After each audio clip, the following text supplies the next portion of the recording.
പിതാവിൻ്റെയും പുത്രൻ്റെയും പരിശുദ്ധാത്മാവിൻ്റെയും നാമത്തിൽ ആമേൻ. എന്നെ ശ്രവിച്ചുകൊണ്ടിരിക്കുന്ന ലോകമെമ്പാടുമുള്ള മാതാപിതാക്കളെ, സഹോദരി സഹോദരന്മാരെ, സുഹൃത്തുക്കളെ, വിത്ത് സ്പിരിച്വൽ സെന്ററിന് വേണ്ടി നിങ്ങൾ നൽകിക്കൊണ്ടിരിക്കുന്ന എല്ലാ പ്രോത്സാഹനങ്ങൾക്കും വീണ്ടും വീണ്ടും നന്ദി അർപ്പിക്കുകയാണ്. നമ്മൾ സൈക്കോളജി അഥവാ മനഃശാസ്ത്രത്തിലൂടെ ഒരു യാത്രയാണ് നടത്തിക്കൊണ്ടിരിക്കുന്നത്. ഇതെന്താണ് ഈ സൈക്കോളജി, അല്ലെങ്കിൽ എന്താണ് ഈ മനഃശാസ്ത്രം എന്ന് മനസ്സിലാക്കുവാനായിട്ട് ആമുഖം വളരെ പ്രധാനപ്പെട്ടതാണ്. ഇത് 13ാമത്തെ ക്ലാസ്സാണ്. അപ്പോൾ ഈ 12 ക്ലാസ്സുകളും പ്രധാനപ്പെട്ടതാണ്. വ്യക്തിത്വം എന്താണെന്ന് നമ്മൾ പഠിച്ചു. നമ്മുടെ ചിന്തകൾ, വികാരങ്ങൾ, നമ്മുടെ പെരുമാറ്റങ്ങൾ അത് സ്ഥായിയായിട്ട് കൺസിസ്റ്റൻ്റ് ആയിട്ട് നിൽക്കുമ്പോൾ അതിന് വ്യക്തിത്വമെന്നും, അതിന് ഏറ്റക്കുറച്ചിലുകൾ ഉണ്ടാകുമ്പോൾ ചിന്തകൾക്കോ വികാരങ്ങൾക്കോ പെരുമാറ്റങ്ങൾക്കോ എപ്പോഴും ഏറ്റക്കുറച്ചിലുകൾ ഉണ്ടാക്കിക്കൊണ്ടിരിക്കുന്നുണ്ടെങ്കിൽ അത് വ്യക്തിത്വ വൈകല്യമാണെന്ന് നമ്മൾ ചുരുക്കത്തിൽ മനസ്സിലാക്കി. വ്യക്തിത്വ വൈകല്യം 10 ഉണ്ട്, 3 ഗ്രൂപ്പുകളിലാണിട്ട് മനസ്സിലാക്കി. ഒന്നാമത്തെ ഗ്രൂപ്പിൽ 3 എണ്ണം ഉണ്ട്, രണ്ടാമത്തെ ഗ്രൂപ്പിൽ 4 എണ്ണം ഉണ്ട്, മൂന്നാമത്തെ ഗ്രൂപ്പിലെ മൂന്നാമത്തേതായിട്ടുള്ള obsessive compulsive personality disorder, obsession, compulsion, ഈ 2 കാര്യങ്ങളിൽ വരുന്ന മാനസികമായിട്ടുള്ള വൈകല്യത്തെയാണ് ഒബ്സസീവ് കമ്പൽസീവ് പേഴ്സണാലിറ്റി ഡിസോർഡർ എന്ന് നാം പറയുന്നത്. എന്താണ് ഒബ്സഷൻ, എന്താണ് കമ്പൽഷൻ? എൻ്റെ വീഡിയോസ് ആരംഭിച്ചപ്പോൾ ആദ്യം ഞാനൊരു ചെറുതായിട്ട് ഒബ്സസീവ് കമ്പൽസീവ് പേഴ്സണാലിറ്റി ഡിസോർഡറിനെ കുറിച്ച് പറഞ്ഞിട്ടുണ്ടായിരുന്നു. ഒരു 5 മിനിറ്റ് 6 മിനിറ്റ് നടത്തിയ ഒരു ചെറിയ വീഡിയോയിൽ. അപ്പോൾ അതിനെക്കുറിച്ചൊന്ന് വിശദമായിട്ട് അച്ഛൻ പറയണമെന്ന് അഭിപ്രായപ്പെട്ടതിൻ്റെ ഫലമായിട്ടാണ് വ്യക്തിത്വ വൈകല്യങ്ങളെക്കുറിച്ച് പറഞ്ഞപ്പോൾ വീണ്ടും ഒബ്സസീവ് കമ്പൽസീവ് പേഴ്സണാലിറ്റി ഡിസോർഡർ അഥവാ എല്ലാത്തിലും ഒരു പരിപൂർണത വേണം എന്ന് ശാഠ്യം പിടിക്കുന്ന ഒരു വൈകല്യമാണ്. ഇതൊരു വ്യക്തിത്വവുമാണ് കേട്ടോ. ഒബ്സസീവ് കമ്പൽസീവ് പേഴ്സണാലിറ്റി ഡിസോർഡർ ഭയങ്കര കൃത്യനിഷ്ഠയുള്ളവരായിരിക്കും ഇവർ. പിന്നെ എല്ലാത്തിലും പെർഫെക്ഷൻ വേണം എന്ന് നിർബന്ധം പിടിക്കുന്നവരായിരിക്കും ഇവർ.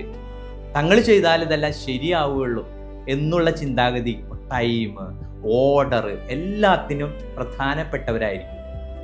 ഇതൊരു വ്യക്തിത്വമാകുമ്പോൾ ഇതൊരു വലിയ കാര്യമാണ്. ചിലപ്പോൾ നമ്മൾ ചില ഓഫീസുകളിലൊക്കെ കണ്ടിട്ടുണ്ടാവാം. ടൈമിന്, അതുപോലെ നിയമങ്ങൾക്ക്, അതുപോലെ കൃത്യനിഷ്ഠയ്ക്ക് എല്ലാം വളരെ പ്രാധാന്യം കൊടുക്കുന്ന ചില വ്യക്തികൾ. ഒരു മാനേജറൊക്കെ വന്നു കഴിഞ്ഞാൽ മാനേജറൊക്കെ അങ്ങനെയാകുമ്പോൾ അത് അവിടുത്തെ സഹപ്രവർത്തകർ, മാനേജ്മെൻറ്റ് ഒക്കെ വളരെ നന്നായിട്ട് പോവും.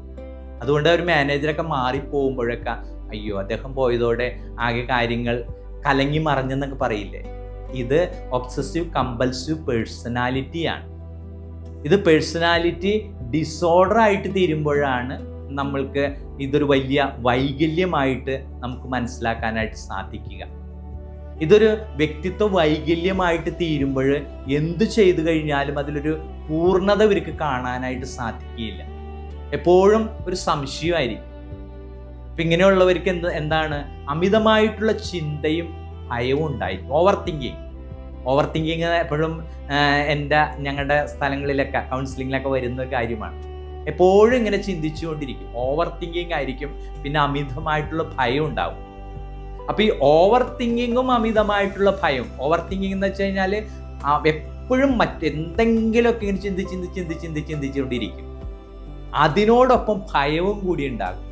അപ്പം ഇതെന്താവും, ഇത് കാര്യങ്ങൾ നിർബന്ധമായിട്ടും പ്രവർത്തിക്കണം എന്നുള്ള ഒരവസ്ഥയിലേക്ക് വരും. ഒബ്സഷൻ എന്ന് പറഞ്ഞു കഴിഞ്ഞാൽ അമിതമായിട്ടുള്ള ചിന്തകളും അതുപോലെ അമിതമായിട്ടുള്ള ഭയവും. എന്തിനേക്ക് നടക്കും? സമ്മർദ്ദത്തിലേക്ക് നടക്കും. കമ്പൽഷൻ, നിർബന്ധിക്കും ചില പ്രവർത്തികൾ ചെയ്യാനായിട്ട്. അതാണ് ഇതിനെ മലയാളം വാക്ക് പറയാനായിട്ട് സാധിക്കുക. Obsessed with thoughts, over thinking and fear. Compulsion means they are compelled to do because of this fear and because of this overthinking. ഈ കാരണം കൊണ്ട് അവർ ഇക്കാര്യം ചെയ്യാനായിട്ട് നിർബന്ധിതമായിട്ട് തീർന്നുകൊണ്ടിരിക്കും. ഇത് വല്ലാത്തൊരു അവസ്ഥ തന്നെയാണ്. ഇതിനെ പറയുന്നത് അമിതമായിട്ട് കൈ കഴുകിക്കൊണ്ടിരിക്കുക. നമ്മൾ പൊതുവെ പറയുന്നൊരു ഉദാഹരണമാണ്. കൈ കഴുകിയാലും കൈ വൃത്തിയായോ? വീണ്ടും അതന്നെ, വീണ്ടും പോയി കൈ കഴുകിക്കൊണ്ടിരിക്കും. വാതിലടച്ചോ എന്നുള്ളത് ന്യായമായിട്ടുള്ള ചിന്തയാണ്. നമ്മൾ വാതിലടച്ചില്ലെങ്കിൽ ഒന്നും കൂടി പോയി നമുക്ക് വാതിലടച്ചു. ഇവരെന്ന് വെച്ചാൽ കണ്ടിന്യൂസ്ലി തുടർച്ചയായിട്ട് ഇങ്ങനെ പോയി വാതിലടച്ചോന്ന് ഇങ്ങനെ നോക്കിക്കൊണ്ടിരിക്കും. കൈ കഴുകിയാൽ എത്ര കൈ കഴുകിയാലും വൃത്തിയാവില്ല, വീണ്ടും വീണ്ടും കൈ കഴുകിക്കൊണ്ടിരിക്കും. അതുപോലെ ഒരു കാര്യം എന്തെങ്കിലും ചെയ്തു കഴിഞ്ഞാൽ ശരിയായോ എന്ന് ഇങ്ങനെ എപ്പോഴും ചിന്തിച്ചുകൊണ്ടിരിക്കും. ഇവരൊരു കാര്യവും മറ്റൊരാളെ ഭരമേൽപ്പിക്കില്ല. കാരണം അവർ ചെയ്താൽ ശരിയാവില്ല. ഇതാണ് ഇവരുടെ ചിന്താഗതി. മറ്റുള്ളവർ ചെയ്താൽ അത് ശരിയാവാത്തതുകൊണ്ട് അത് ഞാൻ തന്നെ ചെയ്യണം എന്നുള്ള ചിന്താഗതിക്കാരാണ്. ഇത് ഏറ്റവും അധികം ബാധിക്കുന്നത് കുടുംബത്തെ, ജോലി സ്ഥലങ്ങളെ, വ്യക്തിബന്ധങ്ങളെയൊക്കെ ഇത് വളരെയധികം സ്വാധീനിക്കുന്ന ഒരു ഘടകമാണ്. ഇപ്പോൾ ഇവർ വലിയ ജോലിക്കാരാവോ, വലിയ തലങ്ങളിലേക്കൊക്കെ ഇവർ എത്തിച്ചേരും. കാരണം എന്ന് വെച്ച് കഴിഞ്ഞാൽ ഒരു ഡിഗ്രി എടുക്കണം എന്ന് വിചാരിച്ചു കഴിഞ്ഞാൽ ആ ഡിഗ്രി എടുക്കുമ്പോൾ എങ്ങനെയായാലും ഒരു 99% മാർക്കൊക്കെ ഇവർക്ക് കിട്ടും. കാരണം ഇവരെപ്പോഴും പെർഫെക്ഷൻ ആഗ്രഹിക്കുന്നവരാണ്. അതുകൊണ്ട് തന്നെ വലിയ മേഖലകളിലേക്കൊക്കെ ഇവരെത്തിച്ചേരാനുള്ള സാധ്യത കൂടുതലാണ്. പിന്നെ ഒരു ഇൻ്റർവ്യൂവിനൊക്കെ ചെന്ന് കഴിഞ്ഞ് കഴിഞ്ഞാൽ അവർ ഓട്ടോമാറ്റിക്കായിട്ട് ഇയാളെ സെലക്ട് ചെയ്ത് കഴിയും. കാരണം എന്താണ്? അത്ര പെർഫെക്ഷൻ ആയിരിക്കും വസ്ത്രധാരണത്തിൽ, അതുപോലെ പേഴ്സണാലിറ്റി ഡെവലപ്പ് ചെയ്യുന്ന കാര്യത്തിൽ, കാര്യങ്ങൾ പ്രസൻറ്റ് ചെയ്യുന്ന കാര്യത്തിൽ, എല്ലാത്തിലും ഭയങ്കര പ്രത്യേകത ഉണ്ടായിരിക്കും. പക്ഷേ ഇത് ഒരു വൈകല്യമായിട്ട് തീരുമ്പോൾ അത് അമിതമായിട്ട് തീരും. അമിതമായിട്ട് അത് ചെയ്താൽ ശരിയാവുമോ, ഇത് ഇയാൾ ചെയ്താൽ ശരിയാവുള്ളൂ. അപ്പോൾ ഇയാൾ ഇങ്ങനെ ചെന്ന് ബുദ്ധിമുട്ടിച്ചുകൊണ്ടിരിക്കും. വൈകല്യം എന്താണെന്ന് എപ്പോഴും ഓർക്കണം. വൈകല്യമാവുമ്പോൾ അത് കുടുംബത്തിനും തൊഴിൽ മേഖലകൾക്കും സമൂഹത്തിനും എല്ലാം അസ്വസ്ഥത ജനിപ്പിച്ചുകൊണ്ടിരിക്കുന്നതായിരിക്കും. ഒരു വ്യക്തിത്വം വൈകല്യത്തിലേക്ക് കടക്കുമ്പോൾ അതാണ് പ്രത്യേകത. ഇപ്പോൾ ഞാൻ നേരത്തെ പറഞ്ഞില്ല, ഒരു ബാങ്കിലേക്ക് ഒരു മാനേജർ വന്നു, വളരെയധികം കൃത്യനിഷ്ഠയാണ്. 10 മണിക്ക് എന്ന് പറഞ്ഞാൽ 10 മണിക്ക് എല്ലാവരും ടേബിളിൽ ഉണ്ടായിരിക്കണം. 9:50 മുമ്പ് എല്ലാവരും സൈൻ ചെയ്തിരിക്കണം. എല്ലാവരും 9:45 സ്ഥലത്തെത്തിയിരിക്കണം. കാരണം ഒന്ന് റിഫ്രഷ് ആവാനൊക്കെ സമയം വേണ്ടേ. അത് കഴിഞ്ഞ് കഴിഞ്ഞാൽ 12:30 എല്ലാവരും ഭക്ഷണം കഴിക്കണം. 1:30 വീണ്ടും ജോലിക്ക് കയറിയിരിക്കണം. ഇത് വളരെ നല്ല കാര്യങ്ങളാണ്. പക്ഷേ അതിന് എന്തെങ്കിലും ഒരു സെക്കൻഡിന്റെ വ്യത്യാസം വന്നു കഴിഞ്ഞാൽ ഈ അസ്വസ്ഥനാകുന്നു, ഇയാൾ റേസ് ചെയ്യുന്നു, ഇയാൾ ഭയങ്കരമായിട്ട് എല്ലാവരുടെ മേൽ ചാടിക്കയറുന്നു എന്നൊക്കെ പറയുമ്പോഴാണ് ഇതെന്താവും? അസ്വസ്ഥതയായി തീരുമ്പോഴാണ് ഇത് വൈകല്യമായിട്ട് തീരുന്നത്. അപ്പോൾ ഒബ്സസീവ് കമ്പൽസീവ് പേഴ്സണാലിറ്റിയും ഉണ്ട്, ഒബ്സസീവ് കമ്പൽസീവ് പേഴ്സണാലിറ്റി ഡിസോർഡറും ഉണ്ട്. ഇതേതാണെന്ന് നമ്മൾക്ക് എപ്പോഴും മനസ്സിലാക്കാനായിട്ട് സാധിക്കണം. രണ്ടിലും നല്ല ഗുണം എന്ന് പറയുന്നത് ടൈം ടേബിളാണ്, സമയക്രമമാണ്, പിന്നെ കൃത്യനിഷ്ഠയാണ്. എല്ലാത്തിനും ഭയങ്കര കൃത്യനിഷ്ഠ ഉണ്ടായിരിക്കും. 4 മണിക്ക് എഴുന്നേൽക്കും എന്ന് പറഞ്ഞാൽ 4 മണിക്ക് തന്നെ എഴുന്നേൽക്കും. 5:30 പ്രാർത്ഥന, 5:25 പള്ളിയിലുണ്ടാവും. ഓക്കെയാണ് ആ കാര്യം, ഒരു വ്യത്യാസം ഉണ്ടാവുകയില്ല. 7:30 ഭക്ഷണം എന്ന് പറഞ്ഞു കഴിഞ്ഞാൽ 7:29 പുള്ളി ടേബിളിലുണ്ടാവും. ഇവരുടെ ഒരു പ്രത്യേകത ഭയങ്കര ഓർഡർലി ലൈഫായിരിക്കും ഇവരുടെ. പക്ഷേ അതിന് ഒരു സെക്കൻഡോ ഒരു മിനിറ്റോ അങ്ങോട്ടും ഇങ്ങോട്ടും വൈകിയാലും ഒരു അസ്വസ്ഥതയായി തീരുമ്പോൾ എന്തുകൊണ്ടാണെന്ന് ഒരു മിനിറ്റ് വൈകിപ്പോയി അസ്വസ്ഥപ്പെടുന്നുണ്ടെങ്കിൽ അപ്പോൾ മനസ്സിലാക്കിക്കോളൂ, അത് ആ പേഴ്സണാലിറ്റിയിൽ നിന്നും പേഴ്സണാലിറ്റി വൈകല്യങ്ങളിലേക്ക്. ഇപ്പോൾ ഒരു കുടുംബത്ത് സ്വാഭാവികമാണല്ലോ അല്ലേ, അല്പനേരം ഭക്ഷണത്തിൻ്റെ സമയം വൈകിപ്പോയി, അല്ലെങ്കിൽ ഒരു മിനിറ്റ് കൂടി ഭാര്യ അല്ലെങ്കിൽ മക്കളൊന്ന് കിടന്ന് ഉറങ്ങിപ്പോയി. പക്ഷെ ഇദ്ദേഹത്തെ സംബന്ധിച്ചിടത്തോളം ആ 1 മിനിറ്റ് അല്ലെങ്കിൽ 59 സെക്കൻഡ് വളരെയധികം ഇമ്പോർട്ടൻ്റ് ആണ്. അതുകൊണ്ട് ഇദ്ദേഹം സമ്മതിക്കില്ല. അപ്പോൾ അത് മക്കൾക്ക് അസ്വസ്ഥതയായി, ഭാര്യയ്ക്ക് അസ്വസ്ഥതയായി, കുടുംബത്തിന് അസ്വസ്ഥതയായി. അതൊക്കെ ഏകദേശം ഒരു മെഷീൻ ലൈഫ് എന്നൊക്കെ പറയില്ലേ, ഈ മെഷീൻ ലൈഫിലേക്കൊക്കെ ഇതങ്ങ് പോകും. അതുകൊണ്ട് ഒബ്സസീവ് കമ്പൽസീവ് പേഴ്സണാലിറ്റി ഡിസോർഡർ ഒരു ഡിസോർഡർ തന്നെയാണ്. അത് നമുക്ക് മനസ്സിലാക്കാനായിട്ട് സാധിക്കണമെങ്കിൽ അങ്ങനെയുള്ളവരുടെ കൂടെയൊക്കെ നമ്മൾ ജീവിച്ചു നോക്കുമ്പോൾ ഇപ്പം ഇത് കുറച്ച് എലാബറേറ്റ് ഒക്കെ ആയിട്ട് ജീവിക്കുന്നവരൊക്കെ അടിച്ചു പൊളിച്ചൊക്കെ ജീവിക്കുന്നവരാണ് വിചാരിക്കുക, അവരുടെ സമൂഹത്തിൽ ഇങ്ങനെ ഒരാളുണ്ടെങ്കിൽ അവർക്കൊരു പ്രശ്നം തന്നെയാണ്. കാരണം അയാൾ കൃത്യമാണ് കാര്യങ്ങളൊക്കെ. അതിൽ നിന്നൊരു നിമിഷം വൈകിപ്പോയി കഴിഞ്ഞ് കഴിഞ്ഞാൽ അദ്ദേഹം തന്നെ ഇത്തിരി മൂഡ് ഔട്ട് ആവുകയൊക്കെ ചെയ്യും. അതുകൊണ്ട് മറ്റുള്ളവർ ഇയാളെ കുറ്റപ്പെടുത്തും. യഥാർത്ഥത്തിൽ ഇയാൾ ഫോളോ ചെയ്യുന്നത് ഇയാൾക്ക് കിട്ടിയ ആ ജീവിത രീതികളായിരിക്കാം. അതുകൊണ്ട് ഒബ്സസീവ് കമ്പൽസീവ് പേഴ്സണാലിറ്റി ഡിസോർഡർ അത്രയും പ്രശ്നം പിടിച്ച ഒരു കാര്യം തന്നെയാണ്. അത് അവരൊരു കാര്യവും മറ്റുള്ളവരെ ഏൽപ്പിക്കില്ല എന്ന് ഞാൻ പറഞ്ഞില്ലേ. ഒരു കാര്യം മറ്റുള്ളവരെ ഏൽപ്പിക്കില്ല, എപ്പോഴും ഇങ്ങനെ ചിന്തിച്ചുകൊണ്ടിരിക്കും, ഭയങ്കര ഭയമായിരിക്കും. അതുകൊണ്ട് തന്നെ അവർ നിർബന്ധിതമായിട്ട് എപ്പോഴും പ്രവർത്തനങ്ങളിൽ ഏർപ്പെട്ടുകൊണ്ടിരിക്കുന്നവരായിരിക്കും. ഇതിൻ്റെയും കാരണങ്ങൾ എന്താണ്? ഇതിൻ്റെയും കാരണം 10 വൈകല്യങ്ങൾക്കും നമ്മളിപ്പോൾ സൈക്കോളജിസ്റ്റ് ആയി കഴിഞ്ഞിട്ടോ 10 വൈകല്യങ്ങൾക്ക് നമ്മൾ പറഞ്ഞ ഒന്നാമത്തെ കാരണം തന്നെയാണ് ജനിതകപരമായിട്ടുള്ള കാരണങ്ങൾ, പാരമ്പര്യമായിട്ടുള്ളത്, അല്ലെങ്കിൽ ഹെറിഡിറ്ററി ആയിട്ട് കുടുംബത്ത് അപ്പനോ അമ്മയോ, അല്ലെങ്കിൽ ഇപ്പോൾ 4 തലമുറ വരെയാണ് സൈക്കോളജിസ്റ്റ് പറയുന്നത്. 4 തലമുറയിലെ പാരമ്പര്യം വരെ ഒരു വ്യക്തിയിലേക്ക് കടന്നു വരാമെന്നാണ് പറയുന്നത്. ഇപ്പം മാനസിക രോഗത്തെക്കുറിച്ചൊക്കെ പറയുമ്പോഴൊക്കെ നമ്മൾ ആദ്യം ചോദിക്കുന്നത് അത് തന്നെയാണ്. ഒരാൾക്ക് ഇപ്പം ഡെലൂഷൻ, എപ്പോഴും സംശയമാണ്. എന്നാൽ സംശയിക്കാൻ സാധ്യതയില്ലാത്ത സമയത്തും സംശയിക്കുന്ന വ്യക്തികളൊക്കെയാണ്. അല്ലെങ്കിൽ ഹലൂസിനേഷൻ, കേൾക്കാത്തത് കേൾക്കുന്നു, കാണാത്തത് കാണുന്നു, പറയാത്തത് പറയുന്നു. ഇങ്ങനെയുള്ളൊരു അവസ്ഥയിലൊക്കെ നിൽക്കുമ്പോൾ നമ്മൾ ആദ്യം ചോദിക്കുന്ന ഒരു ചോദ്യം അത് തന്നെയാണ്.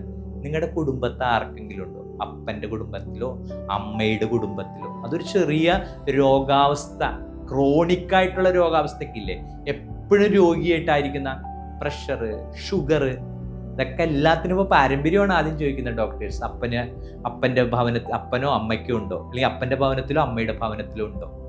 ഉണ്ടെങ്കിൽ ഈ മക്കൾക്ക് വരാനുള്ള സാധ്യത വളരെ ഏറിയതാണ് എന്ന് പറഞ്ഞതുപോലെ ജനിതകപരമായിട്ടുള്ള കാരണങ്ങളാണ് ഒന്നാമത്തെ കാരണം തന്നെ. പിന്നെ ചെറുപ്പത്തിലേ ലഭിച്ച അബ്യൂസ് ആയിരിക്കാം, അല്ലെങ്കിൽ കുടുംബത്തെ ആരെങ്കിലും മാനസികമായിട്ടുള്ള സ്ട്രെസ് ഉള്ളവരോ ആങ്സൈറ്റി ഉള്ളവരോ, ഇതും ഒരു പ്രശ്നം തന്നെയാണ് കേട്ടോ. എല്ലാ രോഗാവസ്ഥയ്ക്കും ഒരു കാരണമായിട്ട്, എല്ലാ മാനസിക രോഗാവസ്ഥയ്ക്കും ഒരു കാരണമായിട്ട് നമ്മൾ പൊതുവായിട്ട് പറയുന്ന 2 രോഗാവസ്ഥകളാണ്. ഒന്ന് സ്ട്രെസ്, ഒന്ന് ആങ്സൈറ്റി. അപ്പം സ്ട്രെസ് കുറേ തരത്തിലുണ്ട്. സ്ട്രെസ് എങ്ങനെയൊക്കെ വരാം എന്നുള്ളത് അപ്പം അതൊക്കെ നമുക്ക് മറ്റൊരു ക്ലാസ്സിൽ പഠിക്കാം. സ്ട്രെസ് ആണോ ആങ്സൈറ്റി ആണോ? സ്ട്രെസ്സും ആങ്സൈറ്റി ഉള്ളവർ കുടുംബത്തിൽ ആരെങ്കിലുമൊക്കെ ഉണ്ടോ എന്നൊക്കെ ചിന്തിക്കലാണ്. പിന്നെ നമുക്ക് എപ്പോഴും ഞാൻ പറയുന്ന എല്ലാ ക്ലാസ്സിൻ്റെ അവസാനം പറയാറില്ലേ, നമ്മളാരും വിധിക്കാനായിട്ട് മനഃശാസ്ത്രം അനുവദിക്കുന്നില്ല. 1952 മുതൽ അമേരിക്കൻ സൈക്കാട്രിക് അസോസിയേഷൻ്റെ DSM മാനുവൽ ഉണ്ട്, diagnostic and statistical manual from America.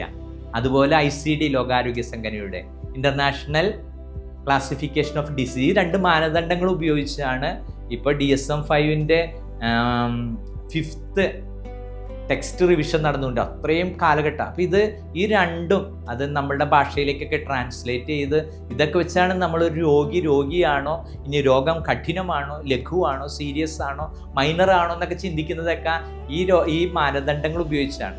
അല്ലാതെ നമുക്കാർക്കും ഒരാളെ കണ്ടിട്ട് അയാൾ കണ്ണടച്ചുകൊണ്ട് ഇയാൾ ആ രോഗിയാണെന്ന് പറയാനും നമുക്ക് അധികാരമൊന്നുമില്ല. അത് രോഗാവസ്ഥയുണ്ടോ എന്ന് തന്നെയാണ് ആദ്യം തിരക്കേണ്ടത്. ഇനി രോഗാവസ്ഥയുണ്ടെങ്കിലും മരുന്ന് കഴിക്കാതെ തീർക്കാവുന്നതാണോ? ഒരു തെറാപ്പി കൊണ്ടോ ഒരു കൗൺസിലിങ്ങൾ കൊണ്ടോ, അല്ലെങ്കിൽ രോഗാവസ്ഥ കഠിനമാണെങ്കിൽ വല്ല മെഡിസിൻ എടുക്കണോ എന്നൊക്കെ തീരുമാനിക്കുന്നത് സൈക്കാട്രിസ്റ്റും സൈക്കോളജിസ്റ്റും അവരോട് ചേർന്ന ഗ്രൂപ്പുകളുമാണ്. അപ്പം അതുകൊണ്ട് ഒരു രോഗത്തെ രോഗമായിട്ട്, അതാണ് നമ്മളെപ്പോഴും ശ്രദ്ധിക്കണം എന്ന് പറയുന്നത്. നമ്മൾ വെറുതെ ഒരു രോഗിയെ കൊണ്ടുവന്ന്, ഞാൻ ഏതോ ഒരു ക്ലാസ്സിൽ പറഞ്ഞതായിട്ട് ഓർക്കുന്നുണ്ട്, ഒരു കുട്ടിയെ ഒരുപാട് വർഷം ചികിത്സിച്ചത് അവന് ഒബ്സസീവ് കമ്പൽസീവ് പേഴ്സണാലിറ്റി ഡിസോർഡറാന്ന് പറഞ്ഞുകൊണ്ടാണ്. ഇപ്പോൾ പറയുന്നു വേറൊരു സൈക്കോളജിസ്റ്റിൻ്റെ അടുത്ത് കൊണ്ടു ചെന്നപ്പോൾ പറയുന്നത് അവൻ അങ്ങനെയല്ല, ചൈൽഡിഷ് കുട്ടിത്തത്തിൻ്റെ പ്രകൃതങ്ങളാണ്. അതാണ് അത്രയും നാൾ ആ കുട്ടി മരുന്ന് കഴിച്ചു, മരുന്നിൻ്റെ ഡോസ് കുട്ടി വലിപ്പത്തിനും ചെറുപ്പത്തിനനുസരിച്ചൊക്കെ ഏറിയും കുറഞ്ഞിരിക്കും, എന്നാലും അത്രയും നാൾ ആ കുട്ടി ആ മരുന്ന് കഴിച്ചല്ലോ. ഇതൊക്കെയാണ് നമുക്ക് പറ്റിപ്പോകുന്ന തെറ്റുകൾ എന്ന് വിചാരിച്ച് നമ്മളുടെ ഡോക്ടേഴ്സൊക്കെ ഹൈലി എഡ്യൂക്കേറ്റഡും പെട്ടെന്ന് ഈ മേഖലകളിലൂടെയൊക്കെ കടന്നുപോയി രോഗനിർണയം നടത്തുന്നവരുമാണ് കേട്ടോ. അങ്ങനെ ഒരു കേസിൽ എന്ത് സംഭവിച്ചു പോയി എന്നുള്ളതിൻ്റെ ചരിത്രവശങ്ങളൊന്നും എനിക്കറിയില്ല. പക്ഷേ എൻ്റെ കരുത്ത് വന്നൊരു കേസായതുകൊണ്ട് ഞാൻ അങ്ങനെ പറഞ്ഞു എന്ന് മാത്രം. അപ്പോൾ ഇതാണ് സംഭവിച്ചു പോകുന്നത്. അപ്പോൾ യഥാർത്ഥത്തിൽ DSM-5 diagnostic and statistical manual അമേരിക്കയുടെ ഉണ്ട്. ഇൻ്റർനാഷണൽ ക്ലാസിഫിക്കേഷൻ ഓഫ് ഡിസീസസ് രോഗാരോഗ്യ സംഘടനയോടുണ്ട്.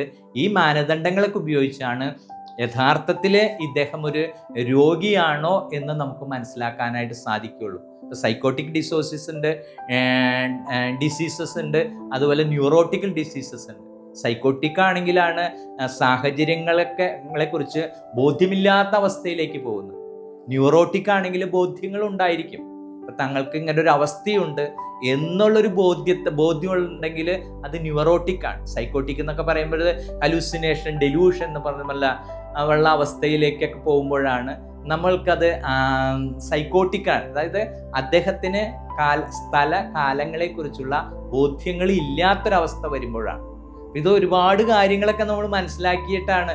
സൈക്കോളജി എന്നൊക്കെ പറഞ്ഞു കഴിഞ്ഞാൽ കടൽ പോലെ ഇങ്ങനെ വിശാലമായിട്ട് കിടക്കുകയാണ്. നമ്മൾ ഉദ്ദേശിക്കുന്നത് പോലെ ഒരു ചെറിയ കാര്യമൊക്കെ കണ്ടു കഴിഞ്ഞ് കഴിഞ്ഞാൽ ഇയാൾക്ക് മാനസിക പ്രശ്നങ്ങളുണ്ട്. ഇപ്പം നമ്മുടെ പിള്ളേരൊക്കെ പറയുന്നത് സൈക്കോ എന്നൊക്കെ പറയില്ലേ. സൈക്കോ എന്നൊക്കെ പറഞ്ഞാൽ യഥാർത്ഥത്തിൽ അങ്ങനെയാണോ എന്നുള്ളത്. ഒരാൾ എപ്പോഴും ദേഷ്യപ്പെട്ട് സംസാരിക്കുന്ന ഒരു വ്യക്തിയാണ്, പെട്ടെന്ന് ചാടിക്കയറി അടിക്കുന്ന വ്യക്തിയൊക്കെ ആണെങ്കിൽ നമുക്ക് പെട്ടെന്ന് അയാളെ കുറിച്ച് ഇങ്ങനെ പറയാൻ പറ്റില്ല. പിന്നെ ഇങ്ങനെയുള്ള രോഗാവസ്ഥകളൊക്കെ മനസ്സിലാക്കാൻ സാധിക്കുന്നതൊക്കെ ചെറുപ്പത്തിലേ ഒന്നല്ല, കൗമാരത്തിൻ്റെ അവസാനത്തിൽ, യൗവനത്തിൻ്റെ ആരംഭത്തിലേക്ക്. കൗമാരത്തിൻ്റെ അവസാനം എന്ന് പറയുമ്പോൾ ടീനേജ് 19 years ഒക്കെ കഴിയണം. അതുപോലെ യൗവനത്തിൻ്റെ ആരംഭത്തിൽ നിന്നൊക്കെ 20 years ആവണം. അപ്പം യുവത്വത്തിൻ്റെ പീരീഡ്, അഡൾട്ട് പീരീഡ് നമുക്കറിയാമല്ലോ, 20 മുതൽ 40 വരെയുള്ള കാലഘട്ടങ്ങളാണ്. ടീനേജ് എന്ന് പറഞ്ഞാൽ, കൗമാരം എന്ന് പറഞ്ഞാൽ 13 മുതൽ 19 വരെയുള്ള കാലഘട്ടങ്ങളാണ്. 13 to 19, 20 to 40 എന്നും പറയും.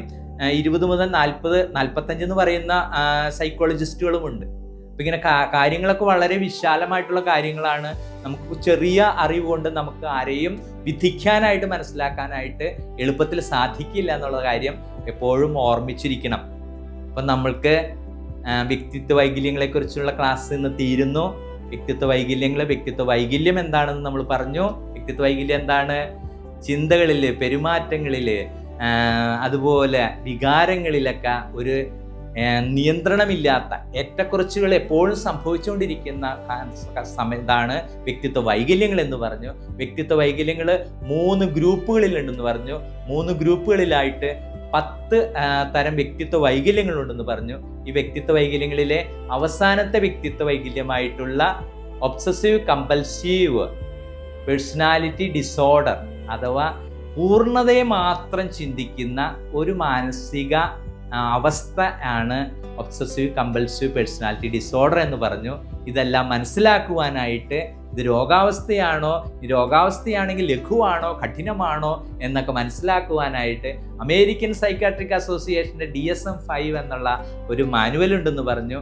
ലോകാരോഗ്യ സംഘടനയുടെ ICD ഇൻ്റർനാഷണൽ ക്ലാസിഫിക്കേഷൻ ഡിസീസ് എന്ന ഒരു മാനുവൽ ഉണ്ടെന്ന് പറഞ്ഞു. ഇനി ഒരാൾ രോഗിയാണെങ്കിൽ രോഗിയാണെന്ന് പറയുന്ന വ്യക്തിക്ക് തൻ്റെ രോഗത്തെക്കുറിച്ചൊരു ബോധ്യമുണ്ടാവുകയും രോഗത്തെക്കുറിച്ച് മനസ്സിലാക്കാനായിട്ട് ആഗ്രഹം പ്രകടിപ്പിക്കുകയും ചെയ്യുമ്പോഴാണ് ഒരു ഡോക്ടറെ സമീപിക്കേണ്ടതെന്ന് പറഞ്ഞു. ആരെയും നിർബന്ധമായിട്ട് കൊണ്ടുപോയി കഴിഞ്ഞു കഴിഞ്ഞാൽ നമ്മൾ ആഗ്രഹിക്കുന്നതിന് വിപരീതമായിട്ടുള്ള ഫലങ്ങളാണ് അതുകൊണ്ട് ഉണ്ടാവുക എന്ന് പറഞ്ഞു.